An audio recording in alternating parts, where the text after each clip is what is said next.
Time is it? Time to get this show started. Hey everyone, I'm Joshua Orro, the Mustang Prince, and welcome to Mustang Prince Orro Reports. Now for today's special episode, I'll be blogging a film that was requested to me by one of my subscribers named Joseph Lyon. Now, which film did he request for me to blog? Well, like most of my past blogs, I'm going to be starting by talking about, talking about the source material, which happens to be a childhood TV show. The show is called Thomas the Tank Engine and Friends. It's a British children's television series which had its first broadcast on the ITV network in 1984 and airs on PBS Kids in the US. It is based on the Railway series of books by the Reverend Wilbur Awdry and his son Christopher Awdry. Those books deal with the adventures of a group of anthropomorphized locomotives and road vehicles who live on the fictional island of Sodor. The books were based on stories Wilbur told to entertain his son Christopher during his recovery from measles. Now, from the first 4 series, many of the stories are based on events from Awdry's personal experience. Now, to be honest, I didn't watch the show too much when I was little. I mean, I've only seen a couple episodes. But it's been far too long for me to remember anything from it. But I did enjoy playing with the train models based off the series. Now, on the topic of Thomas the Tank Engine, the film I'll be blogging today, is Thomas's first and I think only time on the big screen. But is the movie any good? Well, let's find out. Released in the UK on July 14th and in the US on July 26, 2000, the movie is Thomas and the Magic Railroad. Now, let's get started with the film's summary. Mr. Conductor's supply of magic gold dust, which allows him to travel between Shining Time and Thomas's Island, is critically low. Unfortunately, he doesn't know how to get more. Meanwhile, Thomas is fending off attacks by the nasty diesel engines, led by Diesel 10. Getting more gold dust will require help from Mr. C's slacker cousin, his new friend Lily, and her morose grandfather, plus the secret engine he's hidden all these years and couldn't get running. Now, what are my thoughts after watching it again after so many years? Well, it was charming, it felt decent, a bit funny, and I thought it was great for kids. But in order to explain more information about it, I'll explain some in my Mustang notes. As early as 1994, even prior to the launch of the 4th season of the TV show, Britt Alcrop planned a Thomas the Tank Engine feature film. Then in 1995, Alcrop was approached by Barry London, the vice chairman of Paramount Pictures, with an idea for a Thomas film. His interest is thought to have stemmed for his daughter, then 3 being enthralled by Thomas the Tank Engine and Friends. In February 1996, Alcrop signed a contract with Paramount Pictures to write a script with the title Thomas and the Magic Railroad, with a release date of 1997. However, when Barry London left Paramount Pictures, plans for the film were shelved by Paramount, leaving Alcrop to seek other sources of funding. Then, in summer 1998, Alcrop saw an Isle of Man film commission effort. They were offered tax incentives to companies wanting to film on the island. Alcrop visited and felt the location perfect. Then in 1999, Barry London became chairman of the newly founded Destination Pictures, or Destination Films, He renewed his interest in the project, and Destination Films became the main financial backer and studio for the film.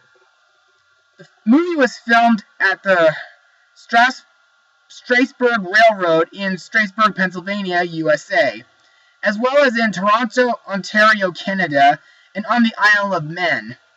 Castletown Railway Station on the Isle of Man Railway formed part of Shining Time Station, and the goods shed of Port St. Mary railway station became Burnett Stone's workshop.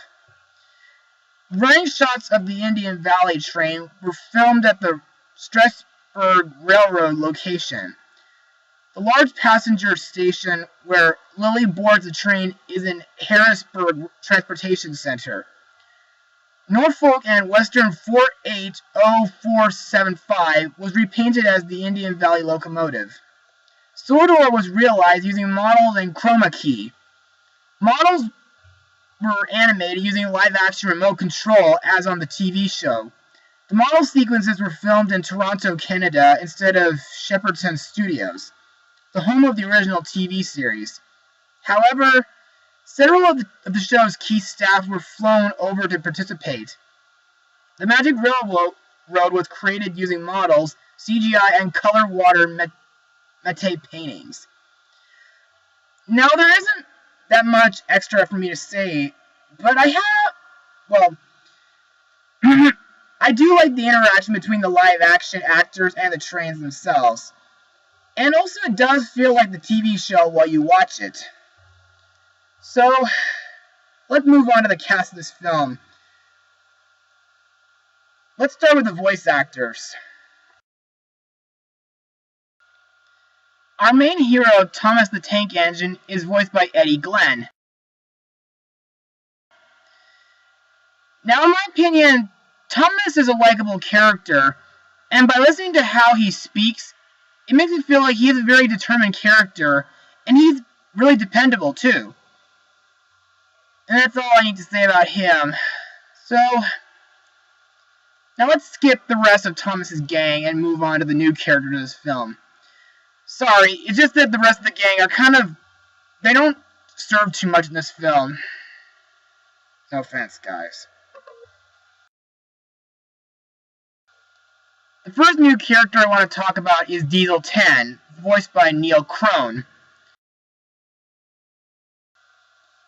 Now, a lot of the films he's been in are not too familiar to me, except for the time when he was a cop in a 2007 film based on a stage musical known as Hairspray.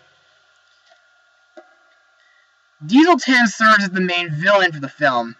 His main plan is to destroy the Magic Railroad by destroying an engine who's been missing a while prior, and then later destroy the steam trains. In my opinion, he's a pretty threatening character with a claw on top of him, which he calls Pinchy, I think. And he's pretty silly too when it involves his claw getting himself and his minions into,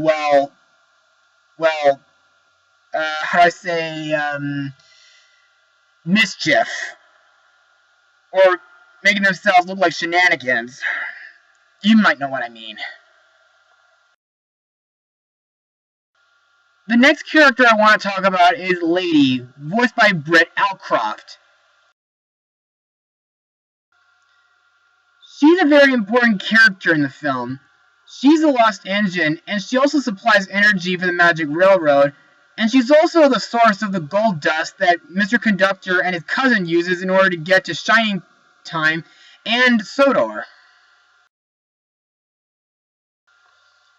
Now let's move on to live-action actors, starting with Mr. Conductor, played by Alec Baldwin, who's been in films like, Rise of the Guardians, The Cat in the Hat with Mike Myers, Rock of Ages, and the SpongeBob SquarePants movie, and so on. Now, I absolutely love this character. In this film, Mr. Conductor has been put in charge of the island while Sir Topham Hatt is on holiday with his wife. He's also been going around the island looking for clues on how to find the lost engine and restore the Magic Railroad and his gold dust. Next we come to Lily Stone, played by Mara Wilson, who was the lead in Roald Dahl's Matilda, which I'll get to later this year. And I have to mention, it's really sad that she retired from film acting after this movie, but she needed her education in school. Anyway, Lily is a nice character too, and in my opinion, Mara pulls up the same charm as she always did in the past films she was in. Next up is Mr. Conductor's cousin, Seed Jr., played by Michael E. Rogers.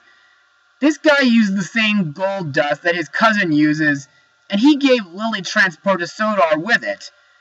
Now, I find Jr. to be pretty funny and clumsy, but he does have charm to it too. Next is Patch, a young boy from Shining Time, played by Cody McMains. In this film, Patch is a helpful kid who's a young artist and a horseback rider, and he's also been helping to repair the lost engine. Now, the last character I need to talk about is Lily's grandfather, Burnett Stone, played by Peter Fonda, who is in the 2008 version of Journey to the Center of the Earth. He was Lady's caretaker years ago until one fatal accident when she crashed. Now, Burnett has been trying to fix her for years, but hasn't been able to do so until Lily and Patch got him coal from Sodor. Now it's time to move on to my final words of this film. Above all, Thomas and the Magic Railroad is a childhood wonder. I mean, it may not be amazing to adults, but if your kids want to see this film, then by all means you should watch it with them. I mean, the acting is decent, and the set is pretty great, and the interaction between the trains and the live-action actors is interesting.